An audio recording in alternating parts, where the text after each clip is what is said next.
नमस्कार दोस्तों, आपके अपने चैनल ज्ञान शास्त्र में आप सबका स्वागत है। हिंदू धर्म में कामदेव, कामसूत्र, कामशास्त्र और 4 पुरुषार्थों में से एक काम की बहुत चर्चा होती है।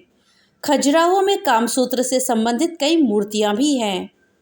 दोस्तों, अब ये सवाल उठता है कि क्या काम का अर्थ सेक्स ही होता है? नहीं, काम का अर्थ होता है कार्य, कामना और कामेक्षा से। वो सारे कार्य जिससे जीवन आनंददायक, सुखी, शुभ और सुंदर बनता है। काम के अंतर्गत ही आते हैं धर्म, अर्थ, काम और मोक्ष। दोस्तों, आपने कामदेव के बारे में तो जरूर सुना होगा, शायद पढ़ा भी होगा। पौराणिक काल की कई कहानियों में कामदेव का उल्लेख मिलता है। जितनी भी कहानियों में कामदेव के बारे में जहाँ कहीं भी उल्लेख हुआ है, उन्हें पढ़कर एक बात तो ये समझ में आती है, वो ये है कि कामदेव का संबंध प्रेम और कामेक्षा से है। लेकिन असल में कामदेव है कौन?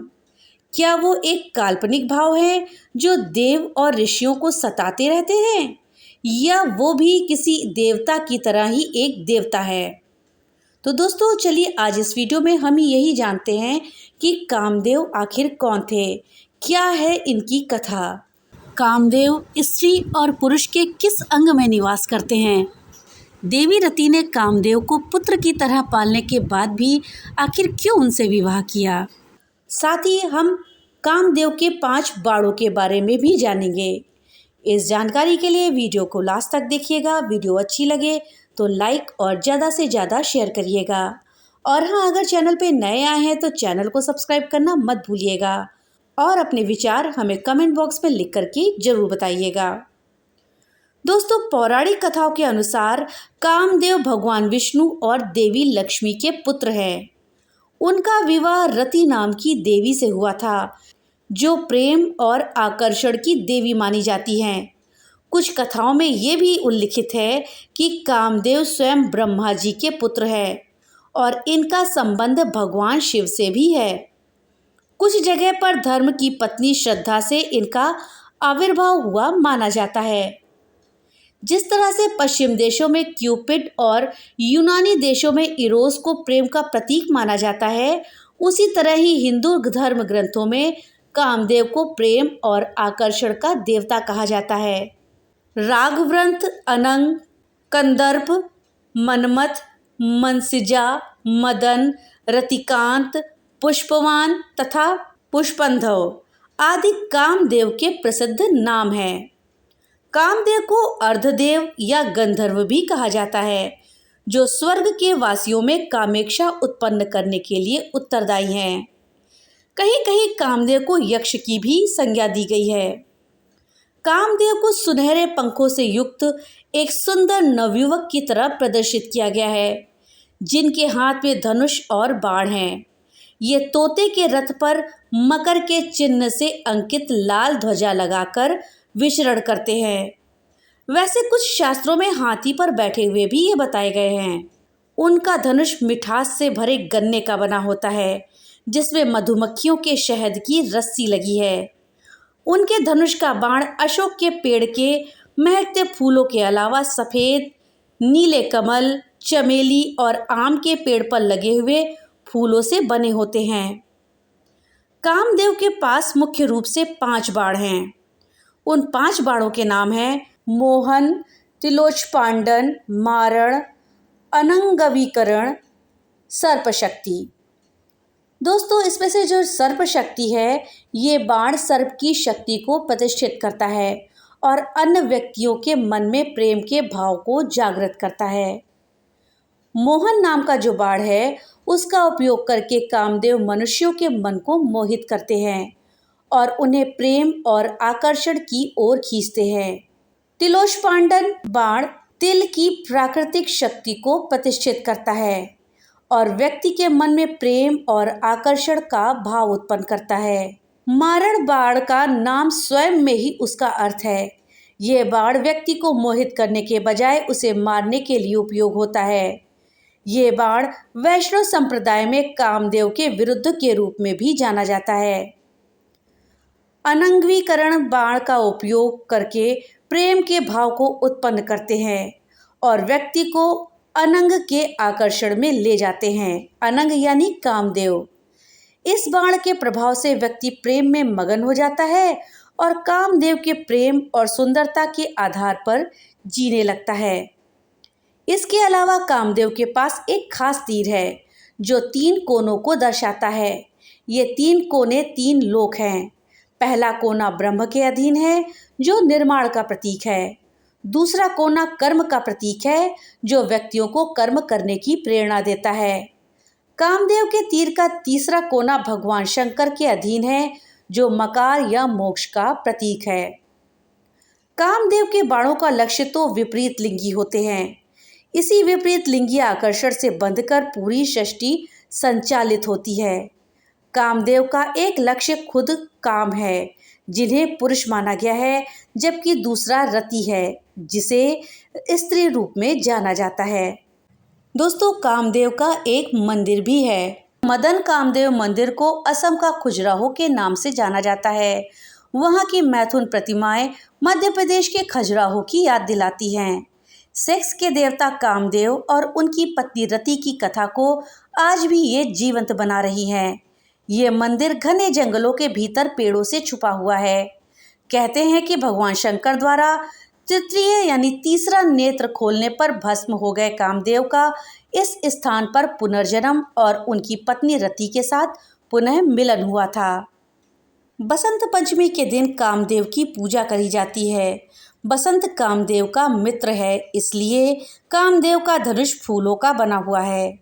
इस धनुष की कमान स्वर विहीन होती है, अर्थात जब कमान से तीर छोड़ते हैं तो उसकी आवाज नहीं होती। कामदेव का एक नाम अनंग भी है, यानी कि बिना शरीर के ये प्राणियों में बसते हैं। एक नाम मार भी है, यानी ये इतने मारक हैं कि इनके बाणों का कोई कवच नहीं है। बसंत ऋतु को प्रेम की ही ऋतु माना जा रहा है। इसमें फूलों के बाणों से आहत हृदय प्रेम से सराबोर हो जाता है। मृदुल पुराण के अनुसार कामदेव का वास यौवन, स्त्री, सुंदर फूल, गीत, परागकर्ण या फूलों का रस, पक्षियों की मीठी आवाज, सुंदर बाग बगीचों, बसंत ऋतु, चंदन, काम वासनाओं में लिप्त मनुष्य की संगति, छुपे अंग, सुहानी और मंद हवा, रहने के सुंदर स्थान, आकर्षक वस्त्र और सुंदर आभूषण धारण किए शरीरों में रहता है। इसके अलावा कामदेव स्त्रियों के शरीर में भी वास करते हैं। खासतौर पर स्त्रियों के नयन, ललाट, भौं और होठों पर इनका प्रभाव काफ़ी रहता है। दोस्तों, अब आइए जानते हैं कामदेव की उत्पत्ति की क्या कथा है। पौराणिक कथाओं के अनुसार एक समय ब्रह्मा जी सृष्टि के विस्तार की कामना से ध्यानमग्न थे। उसी समय उनके अंश से एक तेजस्वी पुत्र काम उत्पन्न हुआ। वो पुत्र कहने लगा कि मेरे लिए क्या आज्ञा है। तब ब्रह्मा जी ने उससे कहा कि मैंने सृष्टि उत्पन्न करने के लिए प्रजापतियों को उत्पन्न किया था, परंतु वे सृष्टि की रचना में सफल नहीं हुए। इसलिए ये कार्य अब मैं तुम्हें सौंपता हूँ और इसे पूर्ण करने की आज्ञा देता हूँ। परंतु ब्रह्मा जी की बातें सुने बिना ही कामदेव वहाँ से विदा होकर अदृश्य हो गए। ये देखकर ब्रह्मा जी को क्रोध आ गया और उन्होंने कामदेव को श्राप दे दिया कि तुमने मेरी आज्ञा का पालन नहीं किया, इसलिए तुम्हारा जल्द ही नाश हो जाएगा। ये सुनकर कामदेव भयभीत हो गए और हाथ जोड़कर ब्रह्मा जी से क्षमा मांगने लगे। काफी देर तक कामदेव के लगातार विनती करने पर ब्रह्मा जी प्रसन्न हुए और उन्होंने कामदेव को रहने के लिए 12 स्थान दिए। उन्होंने कहा कि हे कामदेव, तुम्हारा निवास स्थान स्त्रियों के कटाक्ष, उनके केश राशि, उनकी जंघा, वक्ष, नाभि, जंघमूल, अधर, कोयल की कूक, चांदनी, वर्षा काल, चैत्र और वैशाख महीना होगा। इसके बाद ब्रह्मा जी ने कामदेव को पुष्प का धनुष और मारण, स्तंभन, जृंभन, शोषण तथा उन्मादन नाम के 5 बाण दिए। वह धनुष मिठास से भरे गन्ने के बना हुआ था, जिसमें मधुमक्खियों के शहद की रस्सी लगी थी। उनके धनुष का बाण अशोक के पेड़ के महकते फूलों के अलावा सफ़ेद, नीले कमल, चमेली और आम के पेड़ पर लगने वाले फूलों से बने थे। ब्रह्मा जी से मिले वरदान के बाद कामदेव तीनों लोकों में भ्रमण करने लगे और भूत, पिशाच, गंधर्व, यक्ष सभी को अपने काम से वशीभूत कर लिया। इसी क्रम में वे भगवान शिव जी के पास कैलाश पहुँचे। भगवान शिव तब तपस्या में लीन थे। तभी कामदेव छोटे से जंतु का सूक्ष्म रूप धारण करके कान के छिद्र से भगवान शिव के शरीर में प्रवेश कर गए। इससे भगवान शिव जी का मन चंचल हो उठा। उसके बाद भगवान शिव ने ध्यान योग से देखा कि उनके शरीर में कामदेव प्रवेश कर गया है। जब यह बात कामदेव को पता चला तो वो उसी क्षण भगवान शिव के शरीर से बाहर आ गए और आम के एक वृक्ष के नीचे जाकर खड़े हो गए। फिर उन्होंने शिव जी पर अपना मोहन नाम का बाण छोड़ा, जो शिव जी के हृदय पर जाकर लगा। इससे शिव जी क्रोधित हो उठे और उन्होंने कामदेव को अपने तीसरे नेत्र की ज्वाला से भस्म कर दिया। जब ये बात कामदेव की पत्नी रति को पता चली तो वो विलाप करती हुई वहां आ पहुंची। तभी आकाशवाणी हुई, जिससे रति को विलाप न करने और भगवान शिव की आराधना करने को कहा गया। आकाशवाणी सुनकर रति ने श्रद्धा पूर्वक भगवान शंकर की प्रार्थना करी। रति की प्रार्थना से प्रसन्न होकर शिव जी ने कहा कि कामदेव ने मेरे मन को विचलित किया था, इसलिए मैंने इन्हें भस्म कर दिया। अब अगर ये अनंग रूप में महाकाल वन में जाकर शिवलिंग की आराधना करेंगे तो इनका उद्धार हो जाएगा। उसके पश्चात कामदेव भगवान शंकर के आदेशानुसार महाकाल वन चले गए और उन्होंने पूरे भक्ति भाव से शिवलिंग स्थापना की और फिर घोर तपस्या करने लगे। कुछ समय के बाद कामदेव की तपस्या से प्रसन्न होकर शिव जी ने कहा कि तुम अनंग शरीर के बिना रहकर भी सारे कार्य करने में समर्थ रहोगे और द्वापर युग में कृष्णावतार के समय तुम रुक्मणी के गर्भ से जन्म लोगे और तुम्हारा नाम प्रद्युम्न होगा। शिव के कहे अनुसार द्वापर युग में भगवान श्री कृष्ण और रुक्मणी को प्रद्युम्न नाम का पुत्र हुआ, जो कि कामदेव का ही अवतार था। परंतु जन्म के पश्चात श्री कृष्ण की दुश्मनी के चलते राक्षस संभरासुर ने प्रद्युम्न का अपहरण कर लिया और उसे समुद्र में फेंक दिया। उस शिशु को एक मछली ने निगल लिया और वो मछली मछुआरों के द्वारा पकड़ी जाने के बाद शंभरासुर के रसोई में पहुंच गई। जब यह बात देवी रति को मालूम हुई तो वो रसोई में काम करने वाली मायावती नाम की एक स्त्री का रूप धारण करके रसोई में पहुंच गई। वहां आई मछली को उसने ही काटा और उसमें से निकले बच्चे को माँ के समान पाला पोसा। जब वो बच्चा युवा हुआ तो उसे पूर्व जन्म की सारी बातें याद दिलाईं। इतना ही नहीं, सारी कलाएं भी सिखाईं। तब प्रद्युम्न ने शंभासुर का वध किया और फिर मायावती रूपी रति से विवाह करके उसके साथ द्वारका लौट आए। तो दोस्तों, इसी कारण से कामदेव को पुत्र की तरह पालने के बाद रति ने उनसे विवाह किया।